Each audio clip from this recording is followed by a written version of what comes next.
Good afternoon, folks. This is your ticker guy, Carl, coming at you with a update on the $700 billion No Banker Left Behind Act. First off, the deal is, despite what you're hearing in the media, this battle has not been lost. Get on the phone, get on the facts right now. I am waiting for the text of the bill to be posted so I can give you a full analysis. The copy that's circulating around the net is wrong. It is an old copy that is a day or more old. It does not represent the current text. We have been promised it. It was supposed to be up by noon Eastern time. It is not yet available. Secondly, what is all over every news site and has been since this morning is Warren Buffett was supposedly involved in the negotiations last night. Private phone calls, and he supposedly said that there is going to be an economic catastrophe if they do not pass this bill. Yeah, there will be. It'll be for Berkshire Hathaway. Let's talk about what's really happened. We all know that Warren bought $5 billion worth of preferred stock in Goldman Sachs because that was trumpeted earlier last week about this huge savior was coming in and making a big bet. You guys have short memories.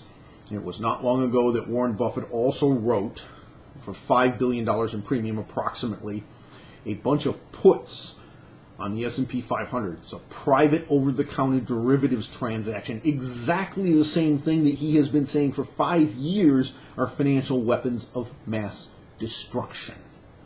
The Oracle of Omaha is talking through his teeth. And what is even worse is that if we were to have a significant decline in the S&P 500, we've already had some, Berkshire Hathaway has taken a tremendous mark-to-market loss on those puts already. The total exposure that he has outstanding on those puts are enough to bankrupt his company. Now, granted, we'd have to have a cataclysmic kind of loss, but the fact of the matter remains that those mark-to-market losses could get extraordinarily severe even if he didn't have to pay off on them. After all, they're very long-term puts, and therefore the maturity on them is a great distance out in the future.